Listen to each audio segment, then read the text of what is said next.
हे friends, आज हम घर में बनाने वाले हैं होममेड चॉकलेट ट्रफल्स।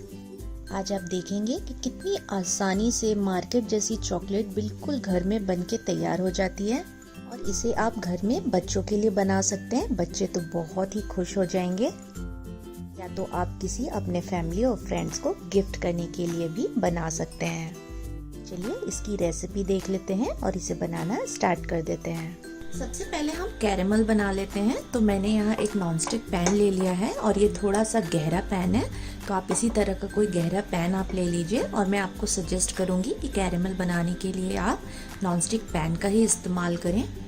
और यहाँ मैंने 1 कटोरी के करीब चीनी ले ली है, और अगर मैं ग्राम में आपको बताऊँ तो ये 100 ग्राम है।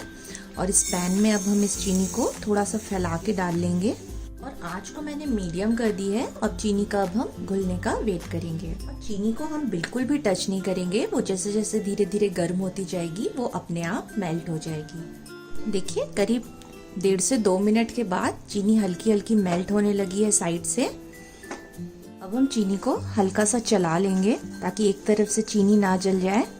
और इसे चलाने के लिए आप कभी भी प्लास्टिक के चम्मच का इस्तेमाल ना करें, या तो सिलिकॉन का चम्मच होना चाहिए या फिर लकड़ी का। देखिए चीनी काफ़ी हद तक पिघल गई है, लेकिन अभी भी इसमें दाने नज़र आ रहे हैं, तो इसको हम थोड़ा सा और पिघलाएंगे और इसे हम थोड़ा सा चलाते रहेंगे ताकि वो साइड से ना चिपक जाए।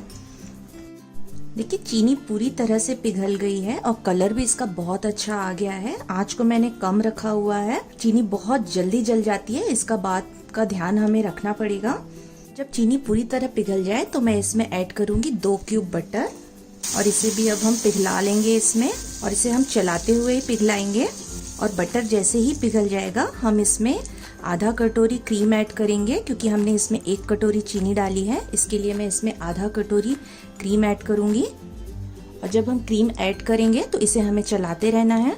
और इस समय हाथ बहुत जल्दी जल जाते हैं, तो आप थोड़ा सा बड़ा चम्मच ले लें चलाने के लिए, वरना इसके भाप से आपका हाथ जल सकता है। और क्रीम डालने के बाद इसमें मैं 1 table spoon condensed milk add करूंगी।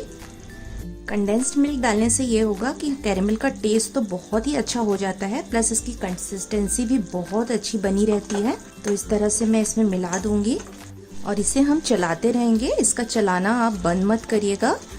और इसे अब मैं चलाते हुए करीब 2 मिनट तक और पका लूंगी, जिससे हमारा कैरेमल बिल्कुल अच्छी तरह से पक जाए और थोड़ा स्टिकी हो जाए। मैंने थोड़ा छोटा चम्मच का इस्तेमाल किया है, जिसकी वजह से मेरे हाथ में थोड़ा सा जलन हो रहा है, क्योंकि इसका भाप लग गया है मुझे। तो आप जब भी कैरेमल बनाएं काफ़ी अच्छा लंबा इस तरह के डंडी वाला चम्मच आप इसमें इस्तेमाल करें। और देखिए जब कैरेमल में इतने ज़्यादा बबल्स ऊपर आने लग जाएं, मतलब समझ लीजिए कि हमारा कैरेमल बिल्कुल तैयार हो गया है। और देखिए अभी ये रनी कंसिस्टेंसी में है। ये ठंडा होने के बाद थोड़ा और गाढ़ा हो जाएगा, तो हम गैस को कर देते हैं बंद और इसको अब हम थोड़ा ठंडा कर लेंगे।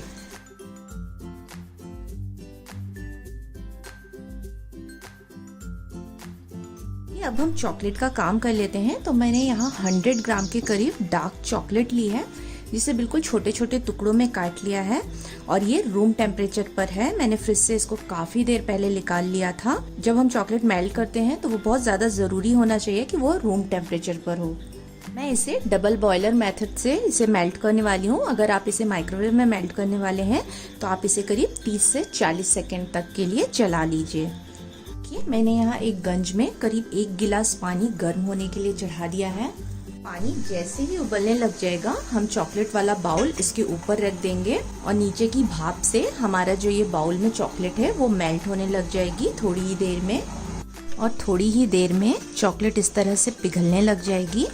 जब चॉकलेट पिघलने लग जाए तो आप इसे इस तरह से चलाते रहिए, और जैसे ही आपको लगे कि पूरी चॉकलेट पिघल गई है आप गैस को तुरंत ही बंद कर दीजिएगा, वरना चॉकलेट ओवरकुक हो जाएगी।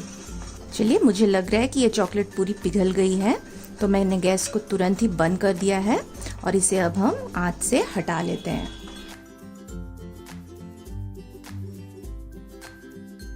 इस चॉकलेट को हमें चॉकलेट मोल्ड में डालना है। इस तरह के चॉकलेट मोल्ड मार्केट में बहुत ही इजीली अवेलेबल है। ये प्लास्टिक के होते हैं और इसी तरह का सेम सिलिकॉन मोल्ड भी आता है। तो जिस तरह का भी मोल्ड आपके पास हो तो आप उसमें ये चॉकलेट बना सकते हैं। तो अब इस पिघली हुई चॉकलेट को हमें इस मोल्ड में थोड़ा थोड़ा सा डालना है। तो इसमें मैं धीरे धीरे करके इस तरह से इसमें डाल दूंगी। पूरा हमें नहीं भरना है क्योंकि इसे हमें स्प्रेड करना है। हमें सिर्फ इसका ऊपरी खोल बनाना है चॉकलेट से, क्योंकि इसके अंदर तो हमें कैरेमल भरना है। और इस तरह से एक चम्मच लेके हमें बीच से इस तरह से घुमाते हुए चारों तरफ ये चॉकलेट को लगा देना है। और जितनी भी एक्स्ट्रा चॉकलेट होगी उसे हम खाली कर लेंगे। बस एक पतली सी परत ही हमें इसकी बनानी है। या तो एक दूसरा तरीका ये भी है, पहले हम इसे पूरा अच्छी तरह से फिल कर लें और उसके बाद इसे हम पूरी तरह से पलटा दें, जिससे क्या होगा कि जो एक्स्ट्रा चॉकलेट है वो निकल जाएगी। लेकिन उससे काफ़ी चॉकलेट वेस्ट होती है, इसलिए मैं ये वाला तरीका ज़्यादा मुझे ठीक लगता है। और इस तरह से मैंने जो एक्स्ट्रा चॉकलेट है वो निकाल लूँगी मैं, और इसे इस तरह से फैलाते जाऊँगी और इसी तरह से मैं सारे कर लूँगी। बस एक बात का ध्यान रखिएगा, जो बीच में चॉकलेट है वो बहुत मोटी ना हो जाए, थोड़ी पतली ही रहे। तो आप चम्मच से इसे फैलाते रहिएगा। और देखिए इस तरह से मैंने इसे सारा कर लिया है। बस आप एक बात का ध्यान रखिएगा कि जो चॉकलेट है वो कॉर्नर्स में बहुत ज़्यादा दूर तक ना लगी हो। तो आप इस तरह से इसे साफ कर लीजिएगा ताकि जब हम इसे निकालें तो ये आसानी से निकल जाए। जब चारों तरफ से ये साफ हो जाए तो इसे हम 1 से 1.5 मिनट तक फ्रिज में ठंडा होने के लिए छोड़ देंगे। देखिए बिल्कुल सेम प्रोसेस से मैंने सिलिकॉन मोल्ड्स में भी चॉकलेट भर ली है। मैं जब भी चॉकलेट बनाती हूँ मैं प्रेफर करती हूँ कि सिलिकॉन मोल्ड में मैं चॉकलेट बनाऊँ, क्योंकि इसमें निकालना बहुत आसान हो जाता है। प्लास्टिक के मोल्ड थोड़े सस्ते आते हैं, ये थोड़ा सा महंगा आता है, लेकिन इसके साथ काम करना बहुत आसान हो जाता है। चलिए मैं इसे भी फ्रिज में रख देती हूँ ठंडा होने के लिए। देखिए हमारी चॉकलेट्स ठंडी हो गई हैं। और अगर आपको लगे कि कहीं पर चॉकलेट नहीं लगी है, मोल्ड दिख रहा है, देखिए जैसे इस तरह इधर पे थोड़ा सा मुझे दिख रहा है, तो आप इस पे डबल कोट भी कर सकते हैं। और यहाँ मैं सब में डबल कोट कर रही हूँ ताकि जो हमारी चॉकलेट की लेयर है वो थोड़ी मोटी हो जाए। और जब सभी में डबल कोट हो जाएगा चॉकलेट का, तो इसे 1 मिनट के लिए मैं वापस फ्रिज में रख दूंगी।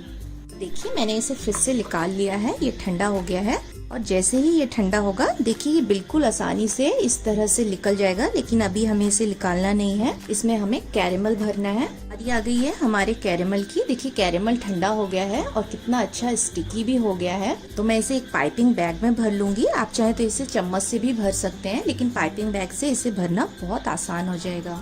और इसे हम नीचे से थोड़ा सा काट लेंगे। इसे हम पूरा नहीं भरेंगे क्योंकि इसके ऊपर हमें एक चॉकलेट की लेयर भी लगा के क्लोज करना है हमारी चॉकलेट को। आप चाहें तो इसके अंदर एक रोस्टेड आलमंड भी डाल सकते हैं। इसे करने के बाद एक बार हम टैप कर देंगे और इसे अब हम चॉकलेट से पैक कर देंगे। तो इस तरह से हल्के हाथ से आप इसे पैक कर दीजिए। इसे करने के बाद एक बार हम टैप कर देंगे। जब ये सारा हो जाएगा तो मैं इसे फ्रिज में करीब आधे से 1 घंटे के लिए ठंडा होने के लिए छोड़ दूंगी।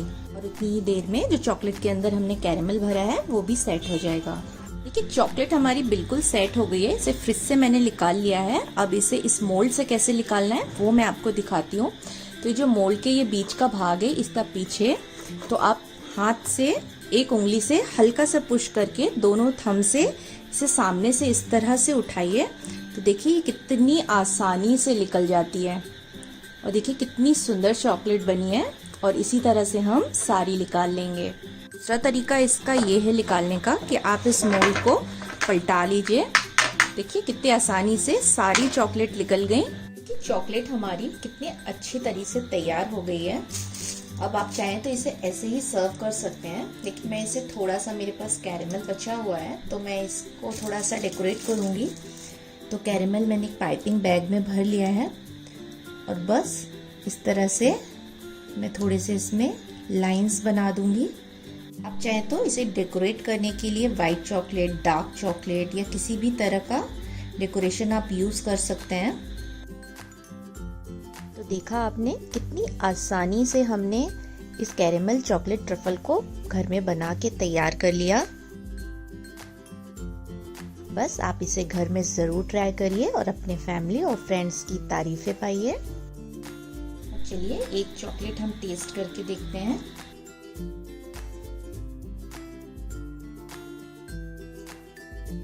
फ्रेंड्स, मैं मिलूंगी आपको अपनी अगली डिश के साथ। तब तक के लिए bye bye, take care and happy cooking.